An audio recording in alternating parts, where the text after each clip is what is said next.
Bharatiya Janata party की ओर से इस प्रेस वार्ता एवं बाइट को आयोजित किया गया है। सबसे पहले सेना का अपमान, सुरक्षा बलों का अपमान, आतंकी मेरे भाईजान, क्या यही कांग्रेस पार्टी की बन चुकी है पहचान? क्या यही इंडिया अलायंस की बन चुकी है पहचान? मित्रों, हमें पता है कि कांग्रेस पार्टी का एक लंबा और पुराना चरित्र और डीएनए रहा है।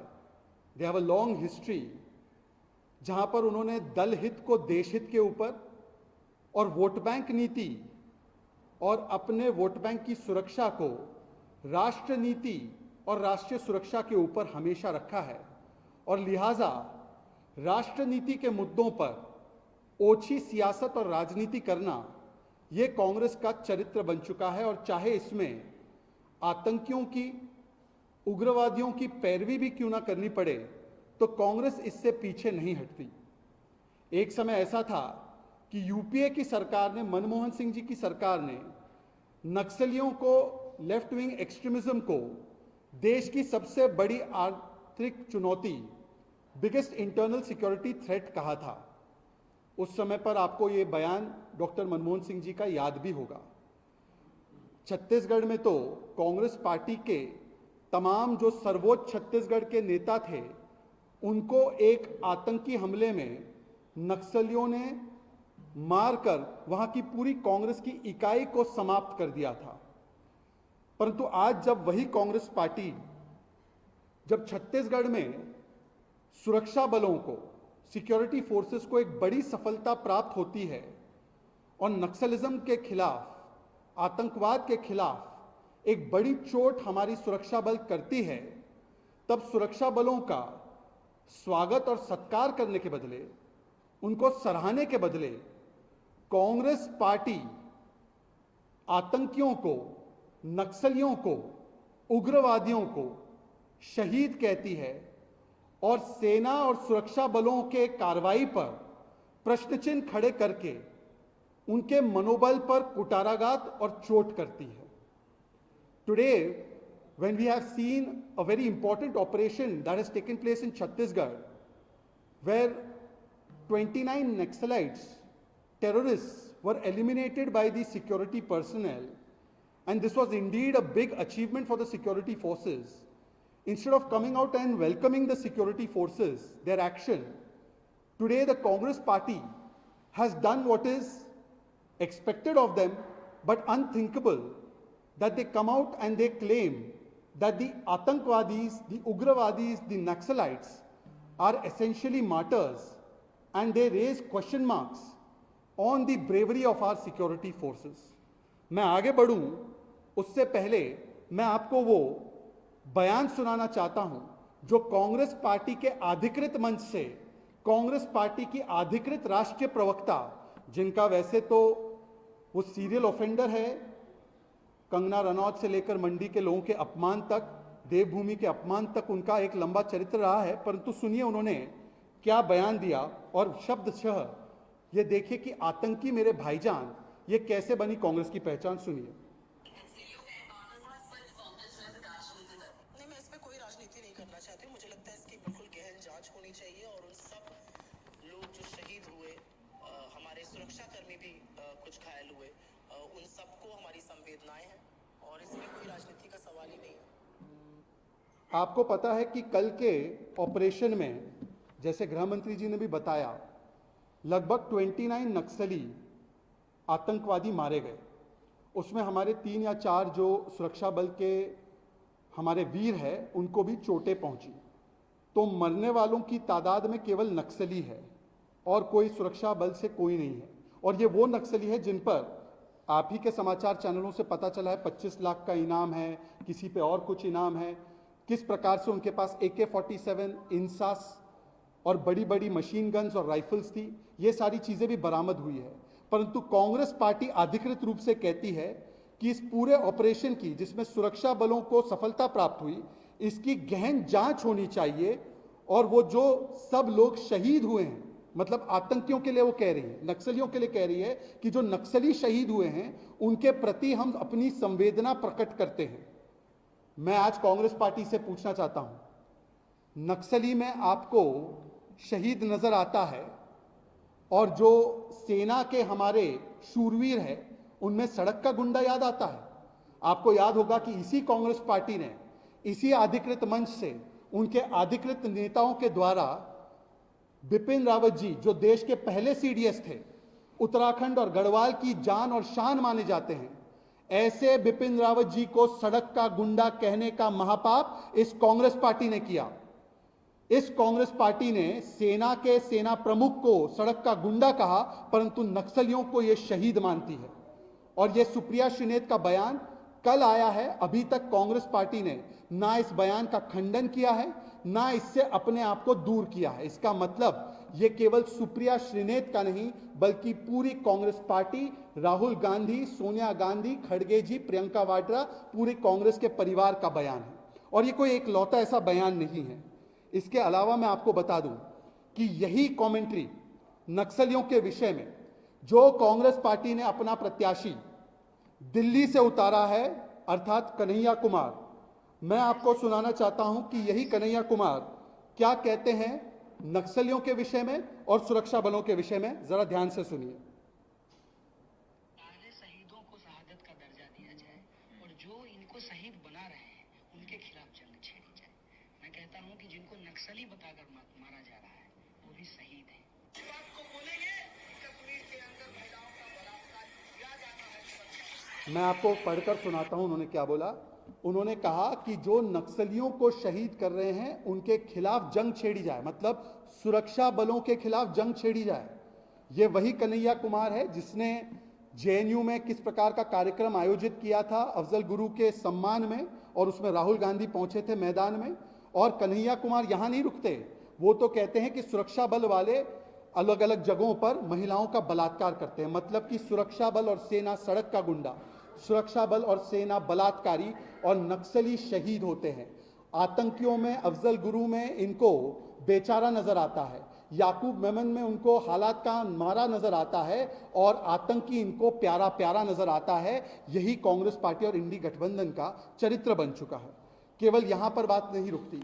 अब मैं आपसे पूछना चाहता हूं कि ये कांग्रेस पार्टी का यदि ऑफिशियल स्टैंड नहीं है, तो जब कांग्रेस पार्टी ने सेना के द्वारा किए गए सर्जिकल स्ट्राइक को खून की दलाली कही थी, राहुल गांधी का यह वक्तव्य था, क्या इस बयान का आज तक खंडन हुआ? नहीं खंडन हुआ। बालाकोट एयर स्ट्राइक जब किया गया तब कांग्रेस पार्टी के नेता दिग्विजय सिंह हो, नवजोत सिंह सिद्धू हो, उन्होंने कहा चील कौवे मरे, इसमें क्या सबूत है? क्या उस पर कोई कार्रवाई हुई? कोई कार्रवाई नहीं की गई। जब दिग्विजय सिंह जी ने 26/11 में जो हुआ हमला था उसको पाकिस्तान को क्लीन चिट देते हुए, पाकिस्तान के आतंकवादियों को, इस्लामिक जिहाद को संरक्षण देते हुए उन्होंने सारा का सारा मामला हिंदुओं पर डालने की चेष्टा की, क्या इस पर कोई कार्रवाई हुई?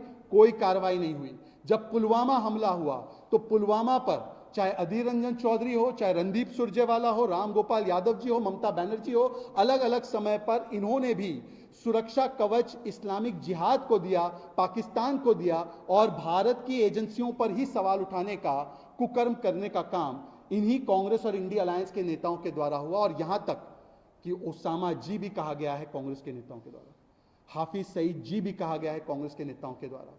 कांग्रेस के महाराष्ट्र में जो मंत्री थे एमवीए की सरकार में, असलम शेख, उन्होंने बाकायदा याकूब मेमन के लिए, जो सुप्रीम कोर्ट द्वारा कन्विक्टेड थे, जिसको सुप्रीम कोर्ट ने रात में 2 बजे सुप्रीम कोर्ट के दरवाजे खोलकर सुनवाई की थी उसके लिए, उसको भी कहने का काम किया कि यह मासूम है। अफजल गुरु, जिसको सुप्रीम कोर्ट ने सजा मुकर्रर की थी, अफजल हम शर्मिंदा है, तेरे कातिल जिंदा है, इस प्रकार के बयानों के साथ खड़े रहने का काम, और टुकड़े टुकड़े मानसिकता रखने वाले गिरोह के साथ खड़े रहने का काम कांग्रेस पार्टी ने किया। और इसीलिए ये पूरे इंडी गठबंधन का ही चरित्र है। ये सुप्रिया श्रीनेत का अलग विषय नहीं है। सुप्रिया श्रीनेत ने तो बस वही चेहरा उजागर किया है जो पूरे इंडी अलायंस का चेहरा है। क्या यह सच बात नहीं है कि जब सिमी पर प्रतिबंध लगा तो आरजेडी और समाजवादी पार्टी ने अधिकृत रूप से सिमी को भटके हुए युवा कहते हुए उनके पक्ष में बयान दिया?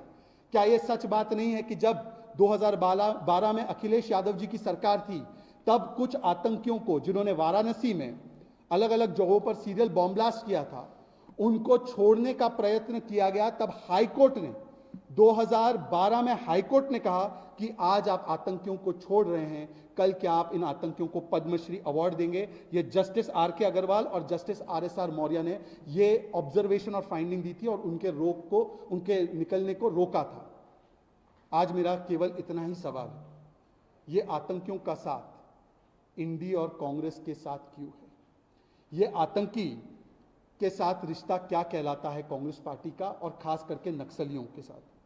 ये अफजल बेचारा, ये हालात का मारा याकूब, ये नक्सल शहीद और सेना के प्रमुख सड़क का गुंडा, सेना की शूरवीरता, खून की दलाली, क्या आज स्पष्ट नहीं हो चुका है कि सेना को दो गाली, सुरक्षा बलों को दो गाली, ताकि मिले उनके हिसाब से एक प्रमुख वोट बैंक की ताली? तो क्या वोट बैंक की ताली लेने के लिए अब आतंकवादियों को भी शहीद बताया जाएगा? यह सवाल मैं अधिकृत रूप से पूछ रहा हूं और कांग्रेस पार्टी बताए, क्योंकि पिछले कुछ वर्षों में, इस विषय को समाप्त करते हुए केवल इतना कहना चाहता हूं कि पिछले 10 वर्षों में जो जीरो टॉलरेंस ऑन टेरर की पॉलिसी अपनाते हुए मोदी सरकार के तहत नक्सलिज्म और लेफ्ट विंग एक्सट्रीमिज्म पर जो कठोर कार्रवाई हुई है, तो इसमें नक्सली हिंसा 70% से गिरी है। सिविलियन डेथ्स इन नक्सली प्रभावित इलाकों में 85% पिछले 10 वर्षों में गिरी है।